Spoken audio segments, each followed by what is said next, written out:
하루 종일 잠자는 시간 빼고는 휴식 시간 없이 글쓰기에 몰입을 했습니다. 그 와중에 사고들이 있었지만 그것보다 글쓰기가 내가는 더 중요했던 거죠.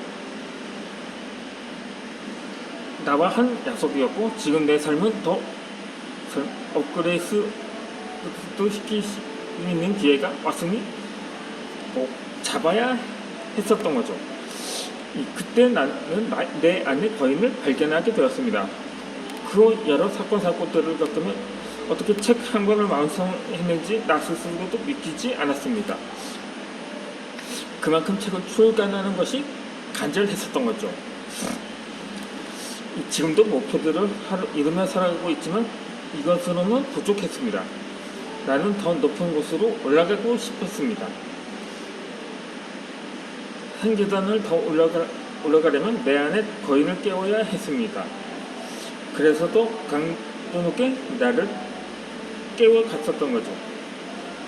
이렇게 내 안에 이렇게 큰 거인이 잠자고 있을지 상상도 하지 못했던 것입니다.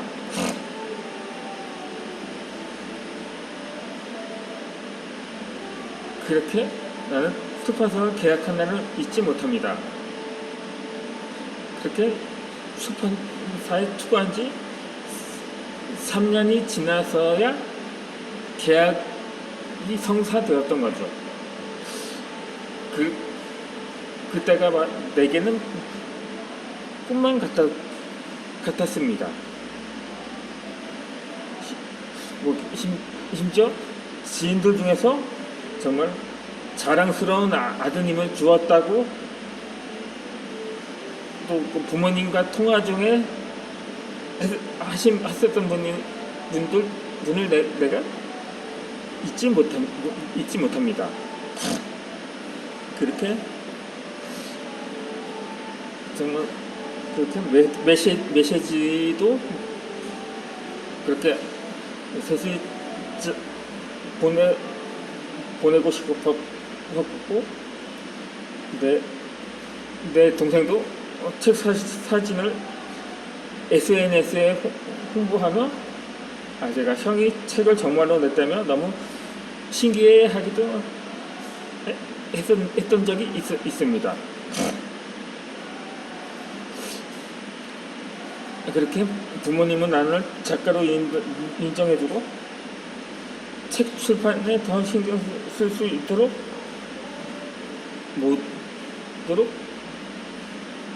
무심양면으로 지원을 해주시기도 했죠. 그렇게 책을 출간하면서 나는 더 자신감이 가득 찼습니다. 예전에는 두려워서 시작하지 못했던 유튜브 채널도 앞으로 홍보를 하고자 개설을 했습니다만 내 나름대로의 또 다른 도전도 망설임 없이 할 수 있게 되었던 것이 없죠. 그동안 무엇이 그렇게 두려웠는지 허탈할 뿐이었습니다.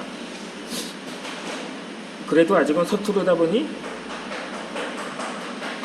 NG도 수없이 났고 하나의 영상을 촬영하는데 몇 번이나 접속을 중단했다 다시 처음부터 다시 시작하곤 하기도 했었죠. 그래서 그냥 제가 현재 스마트폰으로 촬영하다 보니까 그냥 무편집으로 하다 보니까는 하는 수 없이 재촬영을 해야만 하기도 할 때가 있었던 거죠. 하지만 그 작업이 전혀 힘들거나 억지로 하는 일이 아니었습니다. 새로운 도전을 해나가는 내 모습이 멋지고 설레기만 했죠. 그렇게 이제 다른 사람의 지적들은 두렵지 않았습니다.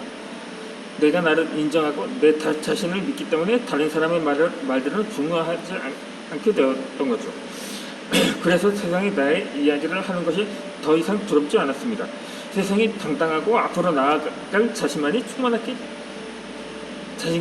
충만했기 때문이었죠. 나는 글쓰기를 통해 3가지의 선물을 받았습니다. 글쓰기를 통해서 내가 얻은 자신감은 나에게 온 소중한 첫 번째 선물이기도 합니다. 내가 처한 환경 속에서도 간절하게 원했던 그것이 나에게 왔습니다. 바로 한 걸음 더 높은 곳으로 나아갈 수 있는 자신감을 선물로 받게 되었습니다. 앞으로 내가 걸어가야 할 길에 가장 필요한 것인 줄 알고 하늘이 나에게 주신 고귀한 달란트 중에 하나라고 생각을 하게 된 거죠. 나는 글쓰기를 통해 나의 인생에 가장 필요한 순간을 가장 소중한 선물을 받았고, 사랑하는 가족들과 사랑을 나누고 가장 자랑스러운 아들이 되었습니다.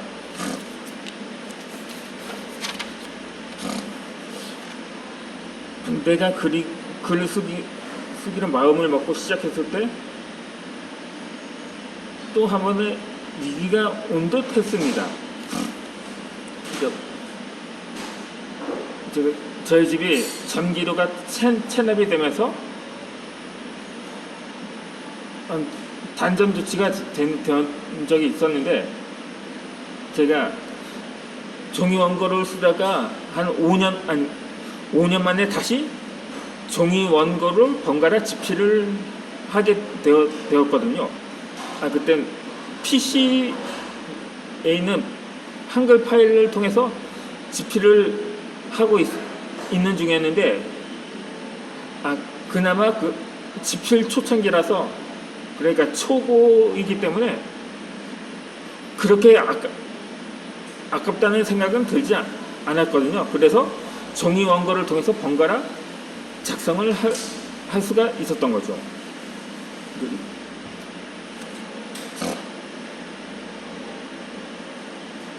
그 일들이 생긴 순간 마음이 다소 침울한 순간이었던 것이기도 했었죠. 하지만 포기할 수는 없었던 것입니다. 그래서 종이 원고를 활용해서라도 글을 썼던 거죠. 심지어는 점심시간까지 모두 사용해야 하루에 계획해둔 글쓰기 분량을 마무리 지을 수가 있었던 것이기도 합니다.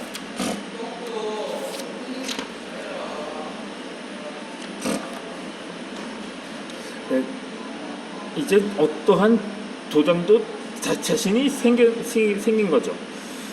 나는 이제 책을 출간한 작가라서 그 과정에서 나를 다듬이면서 완성하는 날까지 나와 대화하는 시간을 가졌습니다. 이러한 과정들이 없었다면 아마 중간에 포기했을지도 몰랐죠. 나와 대화하며 내 안에 거인을 깨우는 방법을 터득했습니다. 그렇게 글쓰기를 하면서 내가 얻은 2번째 선물입니다. 평상시에도 나는 대담한 성격 탓에 도전하는 것을 두려워하진 않았습니다. 사실 활달한 성격이기도 하죠. 그냥 활달한 성격이었다고 해야 할 것 같습니다. 그러다 보니까 좀 발을 넓게 넓혀보기도 했었고,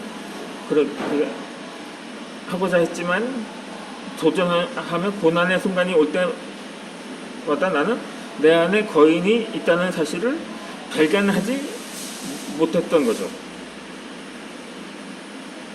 글쓰기를 하면서 나는 내 안에 거인을 발견하고 그 위대한 힘을 모두 사용하고 있습니다. 앞으로 작가로서 더 많은 활동을 하면서 내 안의 거인을 깨워 목표를 이룰 것입니다. 마지막으로 내가 받은 선물은 사랑입니다. 나는 이번 책 쓰기 도전을 통해서 가족들에 대한 사랑으로 충만을 했습니다. 물론 이전에서 충만을 했어도 비록 선천적으로 장애를 가졌다고 하지만 그렇다고 전혀 부모님을 원망하지는 않았습니다.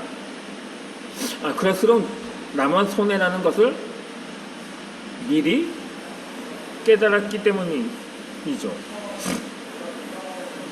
그렇게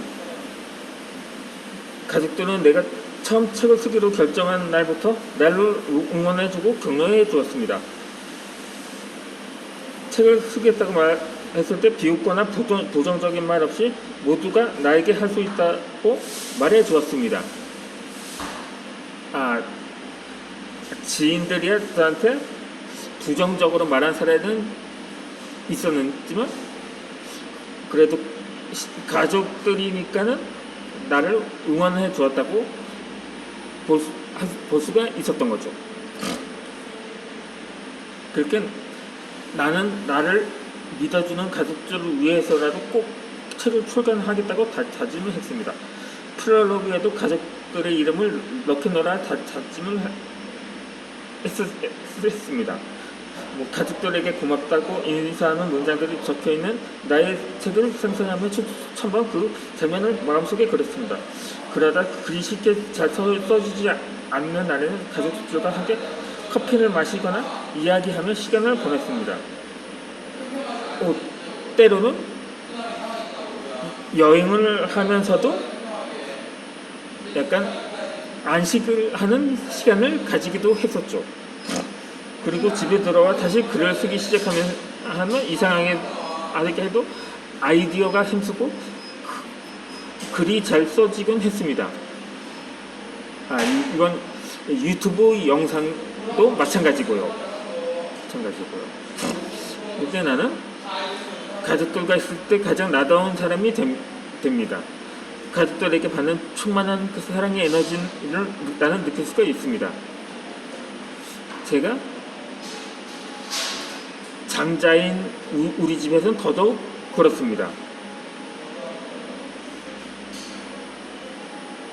저희 아버지는 책을 출간한 저를 자랑을 하시느라고 저와 같이 출석하시는 교회 목사님께서 직접 홍보를 하시곤 했었죠. 사실상 그걸 가문의 영광이라고 해도 과언은 아니었을 것입니다. 이렇게 한 권의 책을 쓰면서 나의 인식도 상승하게 되었고 또 한 번 해냈다는 성취감을 맛보게 되었습니다. 그렇게 이전까지는 느껴보지 못한 성취감이었습니다. 인생에서 가장 중요한 순간을 성취한 느낌이었습니다. 책을 쓰는 과정에서 나 또한 내가 잊고 살았던 감정들을 한 번 더 마주하는 순간이 많았습니다. 지난 과거의 나의 이야기를 쓰다가 힘들었던 그때의 감정이 올라와 코끝이 찡한 날들이 많았습니다. 하지만 신기하게도 그 이후부터는 똑같은 글을 보아도 전혀 감정이 올라오지 않았습니다. 책을 쓰면 나는 이전에 치유되지 못했던 감정들도 치유되는 경험을 할 수가 있었던 것입니다. 그러면 이어서 영상을 올려드리도록 하겠습니다. 글쓰기 강의를 해드리도록 하겠습니다.